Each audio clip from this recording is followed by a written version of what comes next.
Well, welcome to ComSpark. Today we're in Cincinnati, Ohio. My name's Christine Zmich, and I will be your guest host today. I'd like to welcome our guest, Ryan Hale, who's Chief Information Officer at Lithko Contracting. As an IT leader in your company, how do you work with your leadership from functional areas to collaborate and move the business projects forward? Yeah. I'm not even sure this is necessarily a specific IT response. I think all functions in a business need to operate in a very similar way to what IT does. Functions need to realize that they're there to support the end user. They're there to support the customer. So no matter if you are a manufacturing organization, your end user may be the guys on the shop floor. If you're a consumer products good, your customer may be outside of the organization. It may be internal individuals that support the customer, like a sales organization. For us in concrete construction, our guys are in the field. They're swinging hammers every day and getting their boots dirty. So for us, IT is about developing business partnerships that allow trust to occur between both parties. So how do we do that? First, we make sure we go out of our way to understand their pain points. Right? If we're an IT organization and we're just sitting in our cubes or in our offices every day, that doesn't do anyone any good. So true. We need to get out to where they do the work, and we need to understand the conditions that they work in and what challenges they're facing. And I think it's only when you can understand those pain points and you go out of your way to make those relationships and invest in those relationships that now you have a partnership that you can build upon. Once you understand those pain points, then you can go back and you can think of solutions to try to how to solve those pain points. Then you can go and you can collaborate with them on that solution to get their buy-in and have them understand what we're trying to solve together. And then as you start executing those projects, you need to make sure that you're being genuine with them. You need to make sure that if you're hitting roadblocks or seeing risks, you're bringing those to them right away and you're collaboratively trying to solve those or overcome those.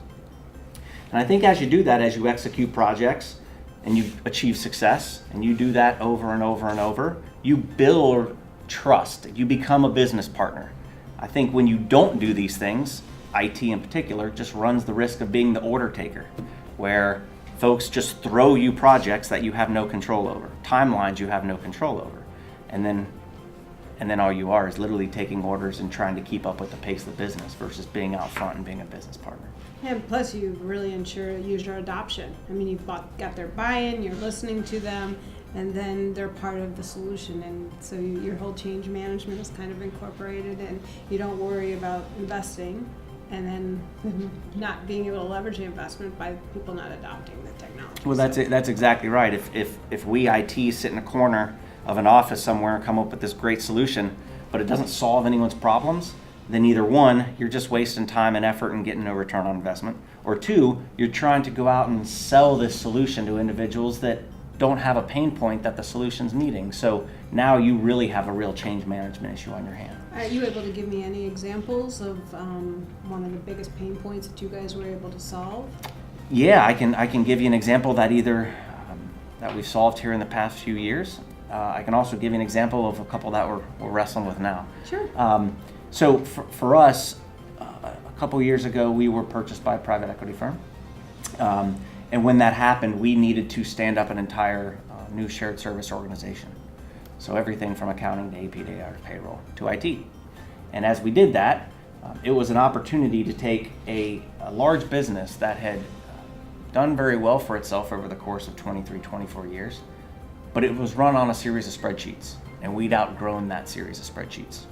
So it was the perfect opportunity to stand up a new ERP system and implement that and get our users involved with the use of the ERP system. So they had timely and accurate data at their fingertips versus data that went into spreadsheets that then got sent to someone else to put into more spreadsheets that eventually, daily or weekly or monthly, some reporting came out to provide them visibility of where they are. Great.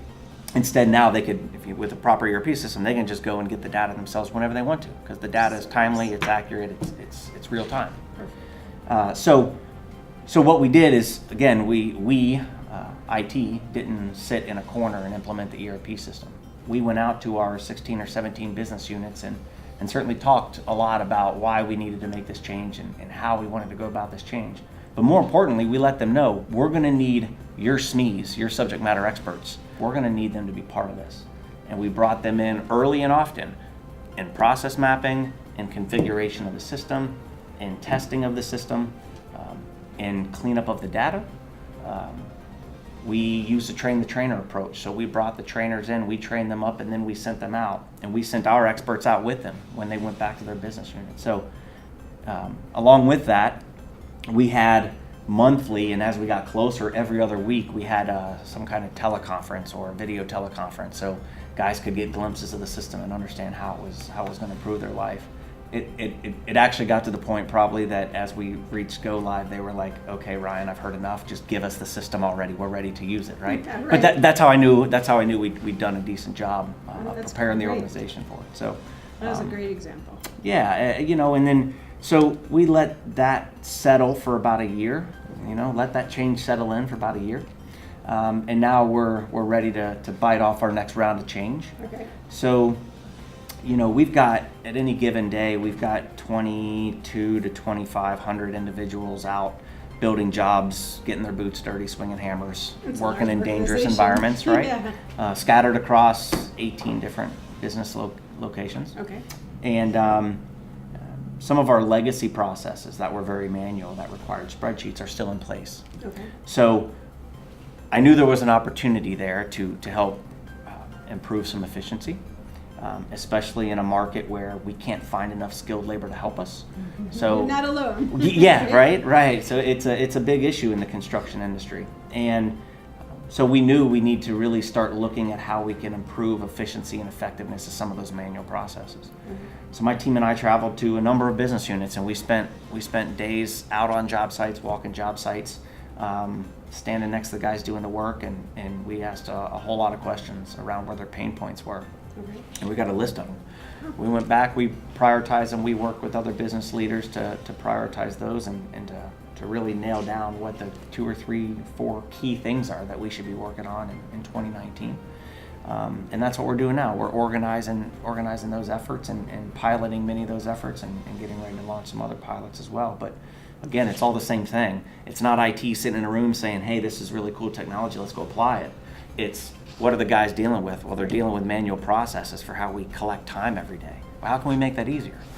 Why can't we put, QR codes or something on their helmets or on their person, or chips in their shirts, or whatever it may be, so that there's not this writing manual time down on a piece of paper, which then gets sent in the office for someone to key in. Right. How can we leverage technology to scan individuals in and scan individuals out? This isn't rocket science. This has been used in many companies.